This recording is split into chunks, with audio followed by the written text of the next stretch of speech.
कि उत्तर प्रदेश के मुसलमानों के साथ नाइंसाफ़ी भी हुई और डेलिबरेटली उनको बैकवर्ड रखा गया, और चाहे सरकार किसी पार्टी की हो, उन्होंने उत्तर प्रदेश के मुसलमानों को उठाने के लिए कोई काम नहीं किया।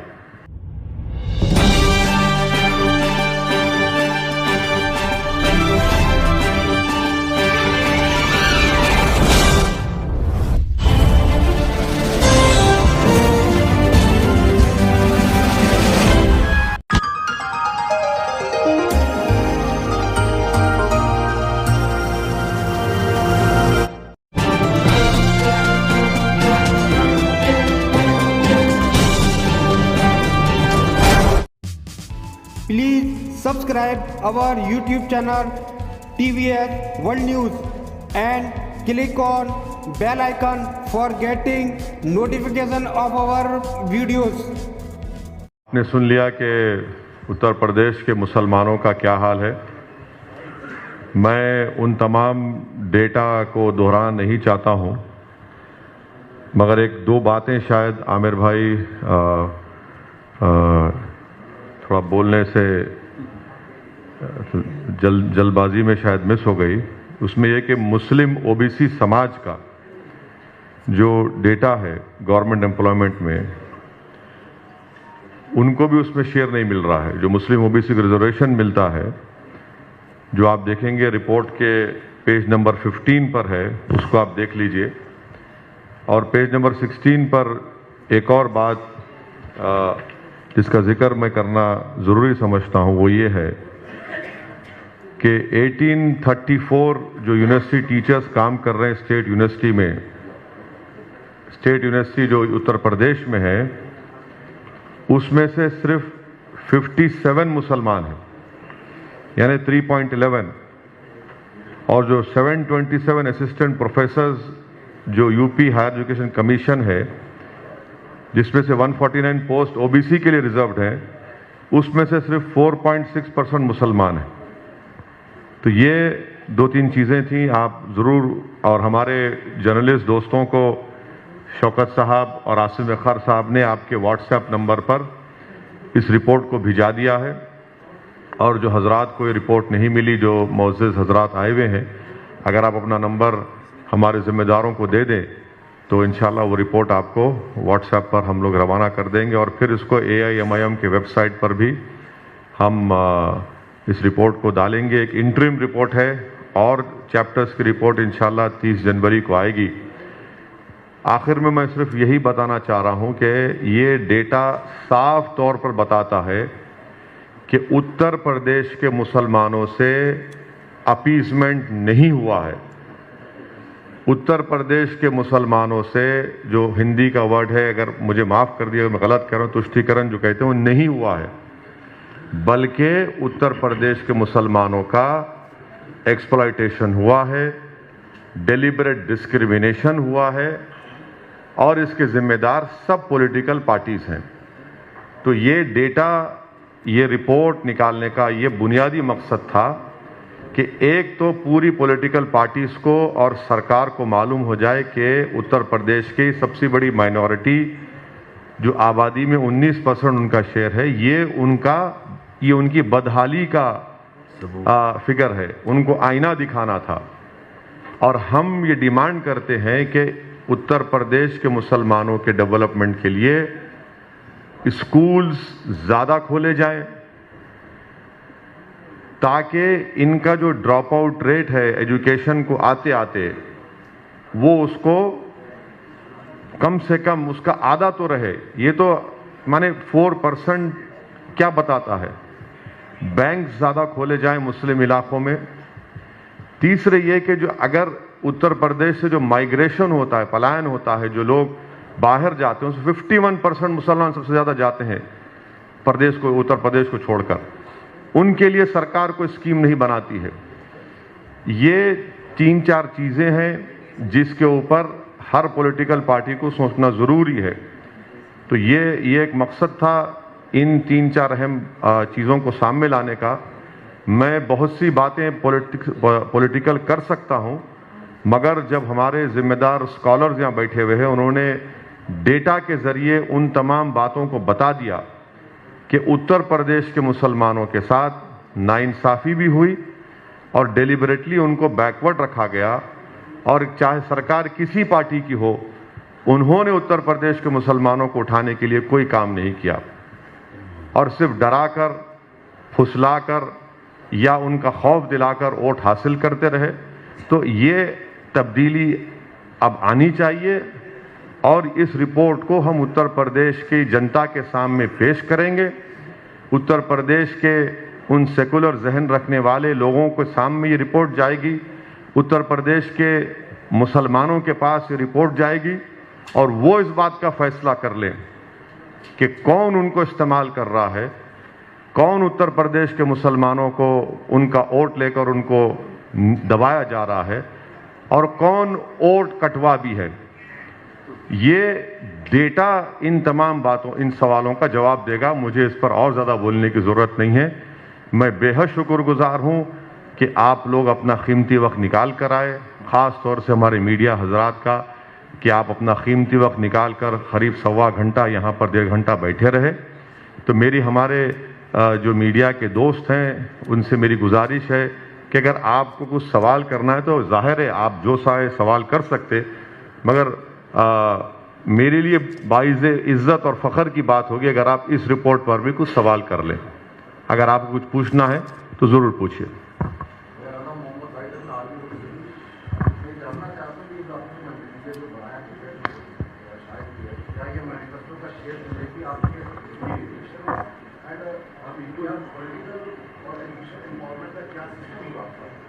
देखिए, ये हम MIM पार्टी कभी इलेक्शन मैनिफेस्टो आज तक नहीं निकाली। हमारा मानना यह है कि इलेक्शन मैनिफेस्टो जो भी पॉलिटिकल पार्टी निकालती है वो जनता को धोखा देने के लिए निकालती है। काम के जरिए से हम काम करते आए हैं। मिसाल के तौर पर बीजेपी ने कहा था कि हम 70 लाख लोगों को नौकरी देंगे, 70 लाख, उनका 2017 का मैनिफेस्टो पढ़िए। और असेंबली में 7 फरवरी 2020 को योगी आदित्यनाथ के एम्प्लॉयमेंट के मिनिस्टर मौर्य साहब कहते हैं कि अनएम्प्लॉयमेंट रजिस्टर पर उत्तर प्रदेश के 33,20,000 लोगों के नाम लिखे हुए हैं। तो ये एक रिपोर्ट है। हम तो ये चाहेंगे कि हर पॉलिटिकल पार्टी इसको पढ़े, हर पॉलिसी मेकर इसको पढ़े, उत्तर प्रदेश के वोटर्स पढ़ें और वो फैसला कर लें कि क्या वाकई में मुसलमानों का तुष्टीकरण हुआ है, क्या वाकई मुसलमानों का अपलिफ्टमेंट हुआ है। नहीं हुआ है अपलिफ्टमेंट, ना अपीजमेंट हुआ है। और मदरसा एजुकेशन के बारे में आपसे कह दूं कि पार्लियामेंट में मैंने सवाल उठाया था, मुख्तार अब्बास नकवी ने ये कहा था कि उत्तर प्रदेश में जो स्कीम है सेंट्रल गवर्नमेंट की मदरसा मॉडर्नाइजेशन की, उसमें ना स्टेट गवर्नमेंट तनख्वाह दे रही है, ना योगी सरकार उनको उनका शेयर दे रही है, 40-60 का जो शेयर है। माने पूरे मुल्क में 5 लाख से जायद मदरसा टीचर्स को 2 साल से तनख्वाह नहीं मिली है और झूठ पे झूठ बोलती है मोदी सरकार के सबका साथ, सबका विकास, विश्वास। पार्लियामेंट के फ्लोर पर मुख्तार नकवी साहब वादा करे कि मैं रिलीज करूंगा पैसों को, जो 2 साल की तनख्वाह के पैसे नहीं दिए, अब तक नहीं दिए गए। तो ये इनकी ही मिसाल है। सर, ये जो आपने डेटा अभी जारी किया है, तो जो जारी हो रहा है, हाँ, ये चुनावी मुद्दा होगा सर? क्यों नहीं होगा?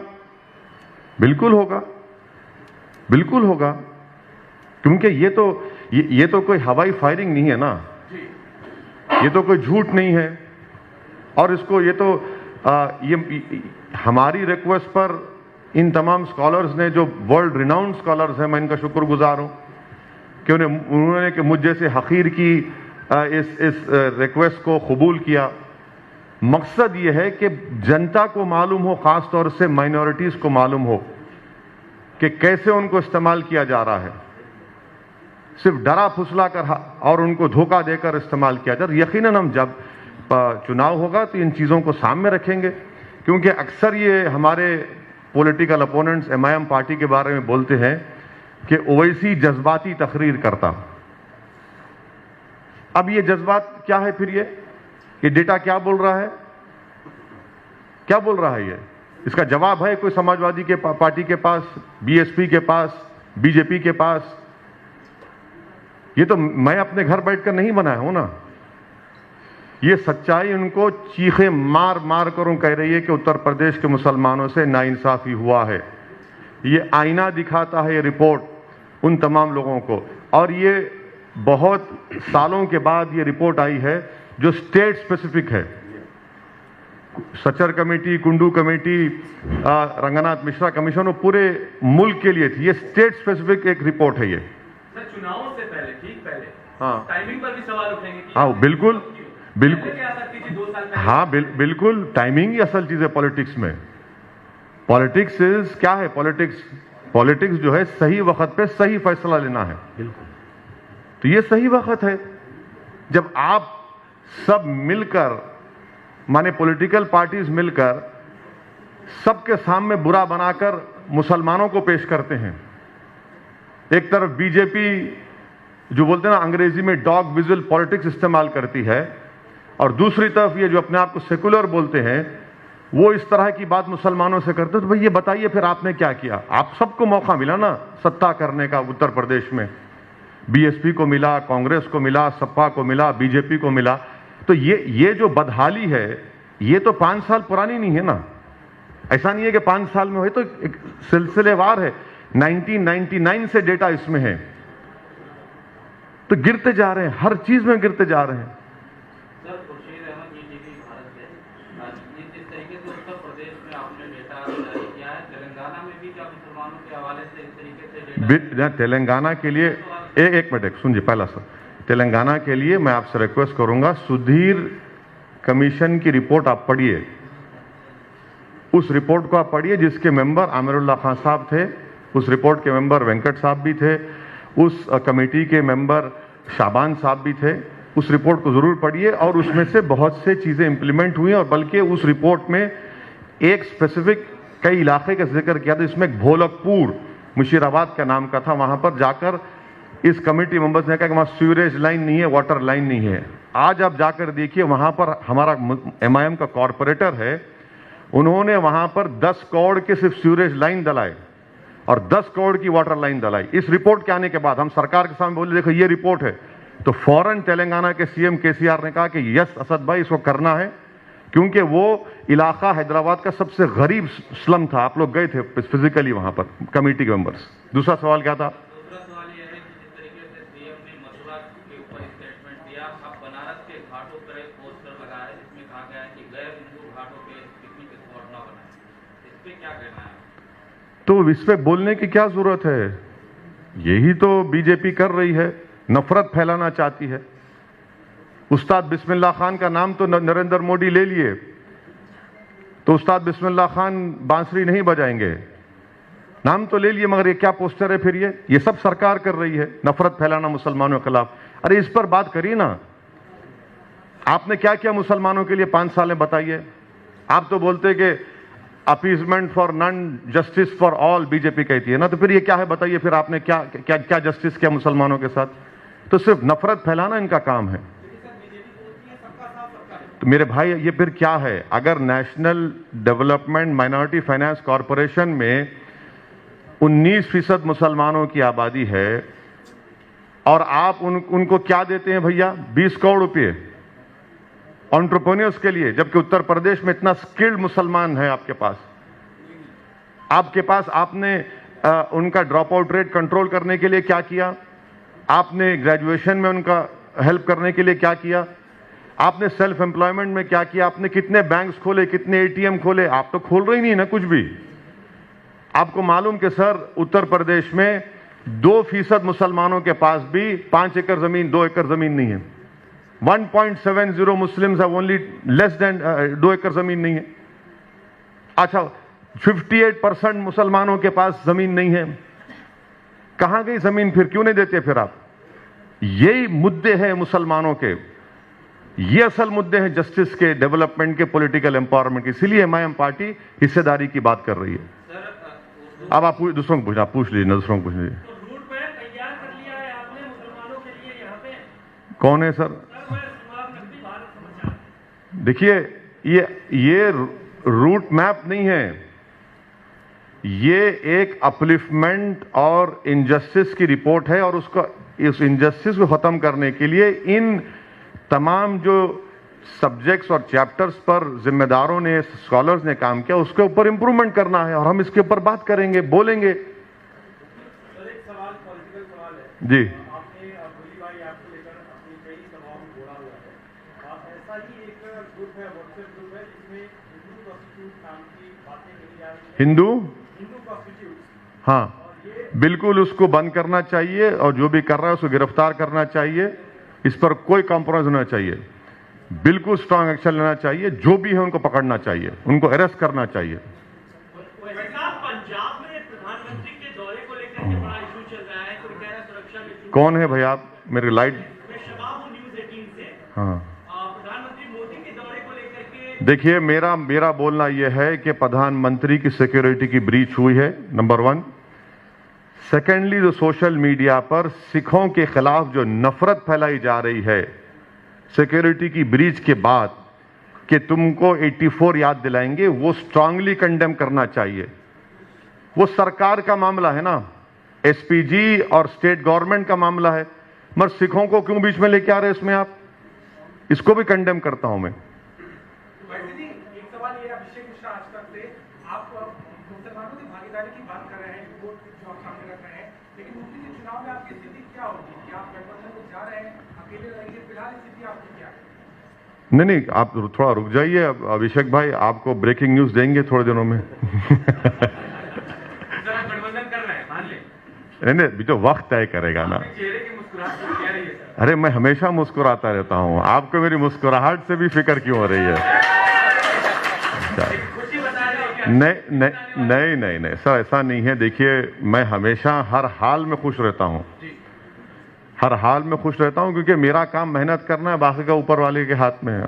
तो आप हिमायती हैं सर मुसलमानों के, और कई पार्टियां। नहीं, मैं सुनिए, मैं सिर्फ मुसलमानों का हिमायती नहीं हूं, मैं हर मजलूम, कमजोर, जो मजलूम है उसका हिमायती हूं। ये गैर जरूरी कि मेरे चेहरे पे दाढ़ी और टोपी देकर ये कंक्लूजन मत आ जाइए। जी, आप पर ये आरोप बड़ा पुराना लगता आया है, जैसा कि जहां चुनाव को लेकर के लगता है। आप वहां पर गए, 5 सीटें आपने जीत दी, आरजेडी गठबंधन को हरा दिया। कुछ वैसा ही उत्तर प्रदेश में बीजेपी के इशारे पर कर रहे हैं और आपको फंडिंग भी इसके लिए अलग से की जाती है। बिल्कुल आपके ही घर में तय हुआ ना। अभी तक आप 90% रख लिया, खाली 10% आप मुंह मिठाई दिए मुझे। आप ही के घर में हुआ था वो डील, क्यों भूल रहे हैं आप? कहां है 90%? लाके दीजिए, हमको भी जरूरत है अभी इलेक्शन में। अगर आप मुझे नहीं देना चाहते तो आसिम वखार को दे दीजिए, लखनऊ में रहते हैं, दे दीजिए। 2022 के चुनाव में लगभग सभी पार्टियों ने अपनी रैलियां निरस्त कर दी हैं, आगे आपका क्या है?